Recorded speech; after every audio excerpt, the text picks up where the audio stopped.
umusore wari umunyeshuri muri kaminuza, akaba umuhanga cyane kandi akagira papa we wari umuherwe cyane. Ubwo yarageze mu mwaka wa nyuma wa kaminuza, yakundaga kubwira papa we ko hari ahantu yabonye imodoka akayikunda, maze akibwira ko ubwo agiye kurangiza amashuri ye papa we azamuha impano y'iyo modoka nk'ishimwe ku munsi we wo gushyikirizwa impamyabumenyi.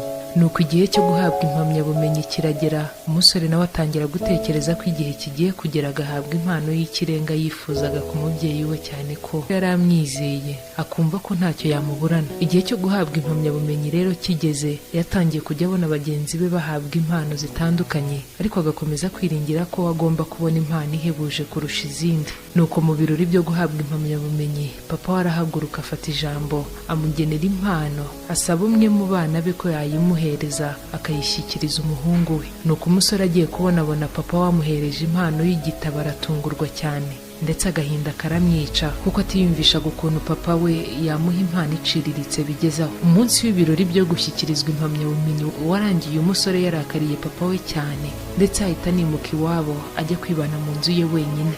Impano y'igitabo yahawe ntiyigeze imushishikaza na gato, yagiye akirambika mu bubiko ntiyita kumenya ibyanditsemo. Nyuma y'igihe kinini papa we yaricecekeye, dore ko yabonaga adakwiriye kubitindaho kuko yumvaga wenda umuhungu we akuze akaba ashaka kwigenga, ibyo kujya kwibana mu nzu ye wenyine ntabwo yabitinzeho. Umusore nawe ahari yari agifite inzika yuko papa we atamuhaye agaciro, maze umusore afata umwanzuro wo kujya gutwikana cya gitabo yari yahawe na se nk'impano, n'indi myanda n'amakaye n'impapuro atari agikeneye.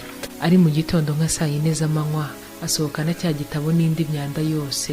Mbere yo kujugunya cya gitabo mu muriro, arabanza arakirambura, aribwira ati reka mbanze ndeba amanjwe yanditse muri iki gitabo mbone kugitwika. Nuko arambura bigezo, maze asangamo urupapuro muri cya gitabo. Muri cya gitabo hari harimo urupapuro rw'inyemezabwishyu y'imodoka ihenze cyane kurusha iyo yifuzaga kugurirwa. Cya mbere yatekereje n'inzika yari afitiye papa we kandi nta mpamvu. Inama y'umunsi. Rimwe na rimwe tujya twiganyira ibyo dufite, akazi gaciriritse dukora cyangwa se ubuzima tubayemo, ntitumenye ko ariho hashobora guturuka umugisha utangaje Imana yaduhishiyemo. Muri ako kazi ukora udakunze, byashoboka ko ariho harimo urufunguzo rw'inzu ihenze wifuza kugira. Muri ayo mashuri wiga utabishaka, muri ibyo bitabo byinshi utunze udasoma, wabona ariho harimo inyemezabwishyu y'imodoka ihenze. Twe gucika intege.